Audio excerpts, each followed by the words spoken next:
Okay, don't focus on muscle in late teens and early 20s। Late teens और early 20s में muscle पे focus मत करो। हाँ, मैं तुम्हारी फिजिकल मसल की बात कर रहा हूं जो कि तुम जिम में जाके बनाते हो या फिर सोचते हो कि इस टाइप की मेरी फिजिक हो जाएगी और मैं ऐसा किंग कोंग बन जाऊंगा और ये हो जाएगा वो हो जाएगा। सीरियसली बता रहा हूं, अर्ली टीन्स में और लेट टीन्स में और अर्ली 20s में मसल पे फोकस मत करो। Focus on bone, focus on harmony, focus on bone structure. उसके आज मैं पूरी की पूरी गाइड बताने वाला हूं, तुम्हारे टेस्टोस्टेरोन से लेकर IGF-1 और DHT के बारे में बताने वाला हूं। अगर तुम थोड़ा बहुत रिसर्च वगैरह करते हो और बॉडी बिल्डिंग और इन टाइप की चीजों में इंटरेस्टेड हो तो तुम्हें पता होगा, नहीं पता तो बेसिक से मैं तुम्हें बताने वाला हूं कैसे तुम उसको मैक्स टू मैक्स ऑप्टिमाइज कर सकते हो, रियलिस्टिक वे में ऑप्टिमाइज कर सकते हो और क्यों तुम्हें ऑप्टिमाइज करना चाहिए पहले ये सुन लो। देखो मेरे भाई, ये फोटो तुम्हें दिखाई दे रही होगी, एक बंदे की काफी ठीक मसल है, काफी अच्छी मसल है, जिसको तुम कह सकते हो अच्छी हेल्दी मसल है, लेकिन उसका बोन स्ट्रक्चर नहीं है। बोन स्ट्रक्चर इज लाइक जैसे फेस की हार्मनी होती है ना, वैसे ही बॉडी की हार्मनी होती है। ठीक है, जैसे फीमेल में तुम्हें फीमेल फिगर सुना होगा, वैसे ही मेल में तुम्हें mail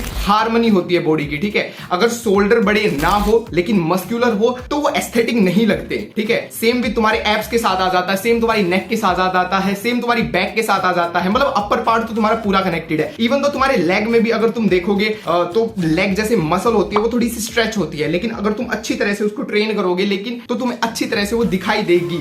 same with body structure, body harmony जिसको तुम कह सकते हो। ठीक है, और यहां पर मैं बेसिकली बात करने वाला हूं तुम्हारे शोल्डर साइज की, तुम्हारी नेक की, तुम्हारे बैक पार्ट की और बेसिक तुम्हारे वही बाइसेप्स ट्राइसेप्स और उनकी बात करने वाला हूं। टेस्टोस्टेरोन इसमें काफी इंपॉर्टेंट है। IGF-1 का टेस्टोस्टेरोन के साथ काफी ज्यादा लिंक है, DHT का काफी ज्यादा इसमें इनरोलमेंट हो जाता है और एक एलिमेंट, एक स्पेसिफिक एलिमेंट जो कि टेस्टोस्टेरोन से भी ज्यादा इंपॉर्टेंट है। हाँ, मेल फिजिक के लिए एक एलिमेंट टेस्टोस्टेरोन से भी ज्यादा इंपॉर्टेंट है। आई डोंट थिंक सो किसी ने यूट्यूब पे इतना डिटेल में उस एलिमेंट के बारे में बताया है, उसके बारे में हम बात करेंगे, वो काफी इंपॉर्टेंट होने वाला है। तुम इस वीडियो को एंड तक देखना। ठीक है, मैं बेसिक जो मेरा पर्सनल स्ट्रक्चर है जिसको मैं फॉलो करता हूं और टीनेज से फॉलो करता आ रहा हूं, अभी अर्ली 20s में भी मैं उसको फॉलो कर रहा हूं, काफी ज्यादा इंपॉर्टेंट है, तुम्हें काफी हेल्प करने वाला है। और मैं सीरियसली बता रहा हूं, एज अ डेटिंग पर्सपेक्टिव भी मैं ये चीज जेन्युइनली कह पा रहा हूं यार कि बॉडी से लड़कियों का अट्रैक्शन डायरेक्ट कोरिलेशन नहीं है, फिजिकल स्ट्रक्चर से। और फिजिकल स्ट्रक्चर में हाइट का भी एक काफी इंपॉर्टेंट रोल हो जाता है। टेस्टोस्टेरोन अगर अच्छा है तुम्हारी बॉडी में, स्पेसिफिकली लेट टीन्स में, तो हाइट भी तुम्हारी थोड़ी बहुत बढ़ सकती है। हाइट के पर्सपेक्टिव में भी ये काफी इंपॉर्टेंट गाइड होने वाली है, बट मेनली हम बोन स्ट्रक्चर के बारे में बात करेंगे। बोन स्ट्रक्चर से याद आया, फेशियल बोन स्ट्रक्चर काफी बड़ा कोरिलेशन है, और जो मैं वो अलग एलिमेंट की बात कर रहा हूं उसका काफी इंपॉर्टेंट रोल है तुम्हारे फेशियल बोन स्ट्रक्चर में। टेस्टोस्टेरोन से तुम बोन स्ट्रक्चर बढ़ा लोगे अपनी बॉडी में, लेकिन फेशियल बोन स्ट्रक्चर उस अलग एलिमेंट से बढ़ेगा। बेसिकली वो एक साइंटिफिक टर्म है जिसके ऊपर मैं अभी थोड़ी देर में ही बात करने वाला हूं। तुम भाग ना जाओ, इसीलिए मैं थोड़ा सा उसके ऊपर सस्पेंस बना रहा हूं। तो टेस्टोस्टेरोन की सबसे पहले बात कर लेते हैं। तो बेसिकली बेस्ट और सिंपल वे, ऑप्टिमाइजेशन वे बताने वाला हूं जो कि मैं पर्सनली फॉलो करता हूं। तो काफी सिंपल है, इंडियन डाइट में भी तुम ये देखने को मिल जाएगा। ठीक है, फूड से ही स्टार्ट करता हूं। सबसे पहले ईट पोमेग्रेनेट, भाई अनार खाना स्टार्ट कर दो। उसमें इतने ज्यादा विटामिन होते हैं, तुम्हारे एंटीऑक्सीडेंट होते हैं और कुछ सर्टेन एलिमेंट्स होते हैं जो कि तुम्हें सिर्फ अनार में ही देखने को मिलेंगे, जो कि लिटरल तुम्हारे टेस्टोस्टेरोन को एक सर्टेन अमाउंट ऑफ पीक देते हैं। ठीक है, और अगर तुम इसको प्री वर्कआउट में खाते हो भाई, इट्स मतलब ये सबसे बेस्ट चीज है। ठीक है, पोमेग्रेनेट और साथ में तुम बीट रूट, ये दोनों चीजें तुम प्री वर्कआउट में लो। वर्कआउट करने से आधे घंटे या 1 घंटा पहले मैं बता रहा हूं भाई, जो पंप आएगा और जो बॉडी फील करेगी। और बीट रूट का तो डायरेक्ट कनेक्शन है वेस्कुलरिटी और वेन्स से, तो तुम्हें तो भाई वो चीज खानी चाहिए। ठीक है, नेक्स्ट तुम मिल्क के साथ हनी ऐड करो, और अगर तुम मिल्क और ओट्स खाते हो तो उसमें हनी डालना स्टार्ट करो भाई, प्योर वेज हनी जो भी है, मतलब वेज होता है। ठीक है, बट हनी तुम अच्छी क्वालिटी का लो, हनी डालना स्टार्ट करो। उसके भी काफी सर्टेन एलिमेंट्स होते हैं जो कि टेस्टोस्टेरोन को डायरेक्ट इंपैक्ट करते हैं। मैं डेली बेसिस पे कंज्यूम करता हूं तो मुझे काफी फायदा होता है। Hit protein double of your body weight, जो भी तुम्हारा बॉडी वेट है उसके डबल प्रोटीन एटलीस्ट खाना स्टार्ट करो। हालांकि 2.5 kg भी तुम कर सकते हो, मतलब जितना तुम्हारा बॉडी वेट है उसके 2.5 भी तुम कर सकते हो, लेकिन एटलीस्ट बॉडी वेट के डबल तो तुम करना स्टार्ट ही कर दो। और अगर उससे भी कम कर रहे हो, अपनी बॉडी का वेट है उतना तो एलिमेंट करो ही ऐड, उतना तो नॉन नेगोशिएबल है भाई, उसके बिना तो भूल जाओ टेस्टोस्टेरोन। इनफैक्ट मेरे हिसाब से तुम टेस्टोस्टेरोन डाउन हो गया अगर प्रोटीन कंज्यूम नहीं कर रहे हो तो इट्स सिंपल, तुम्हें प्रोटीन लेना पड़ेगा। बेस्ट सोर्स जो प्रोटीन के है, जैसे तुम ओट्स से ले सकते हो, प्रोटीन ओट्स हो गया, तुम एग से ले सकते हो। ठीक है, तुम मिल्क से ले सकते हो, दही से ले सकते हो। नॉन वेजिटेरियन हो तो तुम्हें लाखों ऑप्शन मिल जाएंगे, उसकी तो कोई वे प्रोटीन तुम ट्राई कर सकते हो। ठीक है, इसके अलावा जो सिंपल चीजें आ जाती है टेस्टोस्टेरोन की, जो कि तुम लाखों बार सुनोगे, बट ये वेरी इंपॉर्टेंट है, लेग वर्कआउट पे फोकस करो। हैवी लेग वर्कआउट करो, लाइक लिटरल हैवी, ऐसे फट जानी चाहिए उस टाइप का हैवी वर्कआउट शुरू करो। लेकिन इसमें छोटी सी कंडीशनिंग है जो कि I don't know, scientific proof नहीं है, बट मैं कभी फील करता हूं जैसे जो ड्रग्स होते हैं ना, मैं उसमें थोड़ा सा हैवी नहीं जाता हूं। I don't know because of the spinal health और बिकॉज मैं लेट टीन्स में था और अभी अर्ली 20s में, तो मैं सोचता हूँ कि 1-2 इंच हाइट बढ़ जाएगी, तो उस बेसिस में स्पाइन पे इतना जोर नहीं डालता हूँ। लेकिन उसके अलावा जो अलग लेग की एक्सरसाइज होती है, लेग एक्सटेंशन वगैरह, उन पे मैं फुल फोकस करता हूँ। उनमें तुम हैवी जाओ और इसमें भी तुम जा सकते हो अगर 20 से ऊपर हो तो। सनलाइट लेना स्टार्ट करो। विटामिन डी भी तुम ले सकते हो बट उसका आई डोंट थिंक सो इतना ज्यादा इंपैक्ट है। नेचुरल सनलाइट अगर तुम लेना स्टार्ट करोगे उसके अलग ही इंपैक्ट है। इवन तो मैं भी नहीं ले पाता हूँ, मैं मुंबई में रहता हूँ तो यहाँ पर इतनी धूप नहीं निकलती है, बट फिर भी मैं ट्राई करता हूँ कि कभी कभी मैं ले पाऊँ। तो या नेचुरल सनलाइट लेना स्टार्ट करो। सिंपल यही है testosterone. I don't think so इसके अलावा ज्यादा तुम्हें गाइड देखने को मिलेगी। मतलब भैया घी खाया करो, ये खाया करो, वो करा करो,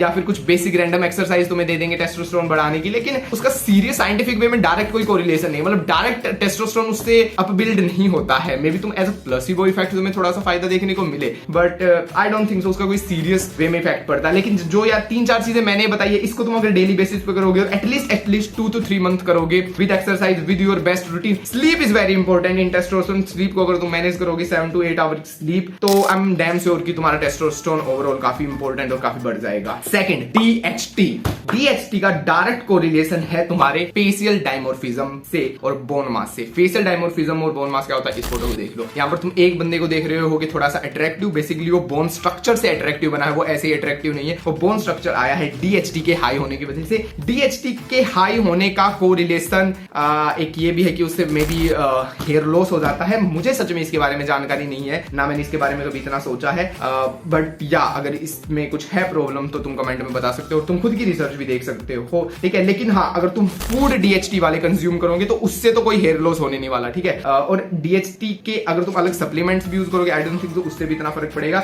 एक सप्लीमेंट जो मैं जेन्युइनली रेकमेंड करूंगा, जिसके ऊपर मैंने डेडिकेटेड वीडियो भी बना रखी है, तुम वो वीडियो जरूर जाके देख लेना। उसमें हमने सीक्रेट सप्लीमेंट के बारे में बात की है, मैं बता ही देता हूं। बोरोन के बारे में हमने बात की है। बोरोन से नेचुरली इस्ट्रोजन फीमेल हार्मोन होता है, वो लो हो जाता है, लिटरल लो हो जाता है, और जो टेस्टोस्टेरोन है वो बैलेंस हो जाता है, ठीक है। टेस्टोस्टेरोन में भी बढ़ता नहीं है लेकिन वो बैलेंस हो जाता है, इस्ट्रोजन को कम कर देता है। Estrogen is a negative hormone, तुम्हारी ग्रोथ प्लेट्स को भी वो बंद कर देता है। ग्रोथ प्लेट्स बेसिकली जब तुम लंबे हो रहे होते हो तो फ्यूज हो जाती है, बंद हो जाती है, तो उसको भी वो कुछ टाइम के लिए, may be 1 year, may be 2 year block कर देता है, नहीं बंद होने देता। तो DHT is very important. Boron के थ्रू तुम ले सकते हो। बोरोन तुम्हें किसमिस वगैरह इन चीजों में मिल जाएगा, लेकिन एक सप्लीमेंट तुम ट्राई कर सकते हो, 3 to 5 mg तुम्हें टैबलेट मिल जाएगी, काफी इंपॉर्टेंट है। मैं तो एटलीस्ट लेता हूं, मैंने डिटेल वीडियो बना रखी है, वो भी एक बार चेकआउट कर लेना, तुम्हें एक्चुअल रियल इंफॉर्मेशन मिल जाएगी। Next is very important and non negotiable, और इसके लिए मैं कोई फूड रेकमेंड नहीं करूंगा। IGF-1 direct correlation with testosterone. अगर तुम्हारा टेस्टोस्टेरोन बढ़ेगा, IGF-1 भी बढ़ेगा। लेकिन अगर IGF-1 को पीक लेके जाना चाहते हो तो तुम्हें कुछ अलग एलिमेंट्स अपनाने पड़ेंगे। वो अलग एलिमेंट सिर्फ एक है जो आज तक मैंने फिगर आउट किया है, वो है स्प्रिंटिंग। अच्छा, IGF और HGH दोनों सेम है, थोड़ा बहुत फर्क है, ठीक है। तो स्प्रिंटिंग से तुमने सुना ही होगा या फिर कुछ वीडियो देखी होगी जहां पर HGH पीक जाता, मतलब 700 या 800% HGH तुम्हारा पीक होता है। इसके अलावा पीक किसी चीज में नहीं होता। मे बी स्लीपिंग में थोड़ा बहुत होता है सोते वक्त, लेकिन उसके अलावा नहीं होता। किसी फूड से नहीं होता, कोई मसल बिल्डिंग एक्सरसाइज से नहीं होता, ठीक है, कोई बायो हैकिंग से नहीं होता। ओनली स्प्रिंटिंग से तुम्हारा HGH पीक जाता है और IGF पीक जाता है। IGF-1 का डायरेक्ट कोरिलेशन है तुम्हारी हाइट से। तो मेरे भाई, इसीलिए लोग कहते हैं दौड़ना स्टार्ट करो, जो दौड़ता है वो लंबा निकल जाता है, ठीक है। काफी इंपॉर्टेंट फैक्टर्स है। जॉगिंग मत करो, लिटरल स्प्रिंटिंग करो, ठीक है। और डेली मत करो, I don't know, may be daily कर सकते हैं, but 3 times a week necessary है। 3 times a week very very enough है, ठीक है, पीक एकदम स्प्रिंटिंग के लिए। मैं जैसे ट्राई करता हूँ 45 सेकंड का फुल स्प्रिंट, मतलब पूरी तेजी से भागता हूँ। कभी कभी 1 मिनट के लिए पूरी तेजी से भागता हूँ, बट 45 सेकंड मिनिमम है, तो वो तुम ट्राई करो। 3 से 5 सेट तुम कर सकते हो। 3 मिनिमम है, 5 मैक्सिमम है। 5 सेट तुम ले सकते हो, 5 सेट 45 सेकंड फुल स्पीड। हाँ, बीच में ब्रेक भी है, 2-2, 3-3 मिनट का तुम ब्रेक ले सकते हो। तुम समझ गए होगे, वेरी इंपॉर्टेंट। मैं ये कर रहा हूँ, तुम करो। It's non negotiable. अगर तुम HGH और IGF को सीरियसली ले रहे हो और बोन स्ट्रक्चर को बढ़ने को सीरियसली ले रहे हो, और अर्ली टीन्स में, लेट टीन्स में, अर्ली 20s में सच में बोन स्ट्रक्चर बढ़ेगा, शोल्डर साइज बढ़ेगा, ठीक है। नेक्स्ट सिंपल है, काफी लोगों ने कहा होगा, पता नहीं, मैं यूजुअल वीडियो बनाता नहीं हूं, लेकिन यहाँ पर कुछ यूनिक इन्फॉर्मेशन थी इसीलिए मैं बता रहा हूं। बट हाँ, सिंपल भैया, अवॉइड जंक फूड, जितना अवॉइड कर सकते हो अवॉइड करो। अदरवाइज तुम जिस दिन खाओगे उस दिन खाओगे, वीडियो भी याद नहीं रखोगे, किसी की याद नहीं रखोगे वीडियो। बट हाँ, avoid junk food, consciously avoid करो, ट्राई करने का, ठीक है। एल्कोहल स्मोकिंग मत करो। एल्कोहल का वही सीन है यार, अगर तुम कॉलेज में हो, तुम शायद तुम साल में 1-2 बार पी लोगे, बर्थडे पार्टी वगैरह, इवेंट वगैरह, उससे इतना फर्क नहीं पड़ता, लिटरल कुछ फर्क नहीं पड़ता। साल में 1 बार, 2 बार, 3 बार मेरे हिसाब से फर्क नहीं पड़ता है, ठीक है, क्योंकि मैं 3 बार लेता हूँ, ठीक है। एक बर्थडे पार्टी हो जाती है, एक तुम्हारा न्यू ईयर इवेंट हो जाता है, और एक भी हाल फिलहाल में हो जाता है क्रिसमस पार्टी, कुछ ना कुछ होता है, मतलब 3 मेरा रहता है, ठीक है। पहाड़ों में निकल जाते हैं तो वहां पे थोड़ी थोड़ी ले लेते हैं। मैं ऐसे भंड नशा नहीं करता, बट हाँ दोस्तों के साथ थोड़ी बहुत alcohol, not smoking, only alcohol, ठीक है। These things kill testosterone, but हाँ अल्कोहल और स्मोकिंग और जो भी जंक फूड है भाई अवॉइड करो, ठीक है। इवन तो मैंने कहा है मैं अल्कोहल ले लेता हूँ साल में 1 या 2 बार या 3 बार मैक्स, बट अवॉइड करो। अगर तुम एकदम सीरियस हो न्यूरोप्लास्टिसिटी को लेकर, न्यूरोप्लास्टिसिटी इज अ एबिलिटी जहां पर तुम कोई स्किल सीख रहे हो, तुम जल्दी कैच करते हो। जब तुम सोते हो तो तुम्हारे न्यूरो पैटर्न्स इधर से उधर जाते हैं, long term memory, short term memory, वो वाली बकचोदी होती है। तो न्यूरोप्लास्टिसिटी सिर्फ और सिर्फ 25 एज तक ही रहती है। 25 के बाद वो स्लो डाउन होना शुरू हो जाती है। मतलब तुम खुद भी अपने अराउंड देखते होगे, 25 के बाद अगर तुम कोई भी स्किल सीखोगे तुम्हें बहुत ज्यादा हार्ड लगेगी वो स्किल सीखना, और 25 से पहले तुम स्किल सीखोगे या कोई क्रिएटिव फील्ड में जाओगे तो तुम्हारे लिए नॉर्मली इजी होगा। 25 के बाद बहुत ज्यादा हार्ड हो जाता है कोई भी चीज, न्यू चीज नए सिरे से सीखना। तो या अगर तुम कोई स्किल सीख रहे हो, कोई आर्टिस्टिक फील्ड में हो या फिर किसी भी टाइप के साइंटिफिक फील्ड में हो, तो अवॉइड करो इन चीजों को। न्यूरोप्लास्टिसिटी एबिलिटी को पीक करो हेल्दी फूड्स के साथ, हेल्दी एक्टिविटीज के साथ और बॉडी नरिशमेंट चीजों के साथ। You have to wise in your 20s late teens because it's break you or build you, जैसे कि मैंने अभी कहा, ठीक है। स्लीप और HGH का मैंने कोरिलेशन तुम्हें बता ही दिया। अब बात कर लेते हैं सबसे इंपॉर्टेंट फैक्टर की, जो कि समवेयर टेस्टोस्टेरोन से लिंक है लेकिन टेस्टोस्टेरोन से ऊपर है, और वो चीज है एंड्रोजन रिसेप्टर्स। टेस्टोस्टेरोन तुम्हारे पास पीक में है तुम्हारी बॉडी में, लेकिन वो टेस्टोस्टेरोन अच्छी तरह से यूज नहीं हो रहा। इट मींस वो टेस्टोस्टेरोन तुम्हारी मसल्स में, मतलब मसल भी बढ़ती है टेस्टोस्टेरोन से, तो मसल में भी नहीं जा रहा, बोन भी ग्रो नहीं कर रहा, फेशियल स्ट्रक्चर भी ग्रो नहीं कर रहा। कुछ लोगों को तुमने देखा होगा, ठीक है, और जेन्युइनली ऐसे लोग होते हैं, उनका टेस्टोस्टेरोन नॉर्मल होता है या फिर कुछ केसेस में तो कम भी होता है, लेकिन उनका फेशियल स्ट्रक्चर डेवलप होता है। एक फैक्टर तो जेनेटिक्स है कि बस वो ब्लेस्ड है जेनेटिक्स, दूसरा फैक्टर है एंड्रोजन रिसेप्टर की उनकी बॉडी में जितना भी टेस्टोस्टेरोन है बॉडी वो बेस्ट तरीके से यूज करती है। तुमने टेस्टोस्टेरोन तो बहुत दे दिया बॉडी को, लेकिन बॉडी उसको बेस्ट तरीके से यूज कर ही नहीं रही। वो यूज करने का काम है एंड्रोजन रिसेप्टर्स का। एंड्रोजन रिसेप्टर्स ही यूज करते हैं। इसमें 2 चीजें आ जाती है। पहला तो ये लक बेस्ड है कि तुम्हारी बॉडी टेस्टोस्टेरोन ले सकती है, तुम अलग अलग चीजों के थ्रू टेस्टोस्टेरोन बढ़ा सकते हो, लेकिन वो बॉडी अडेप्ट ही नहीं कर रही टेस्टोस्टेरोन।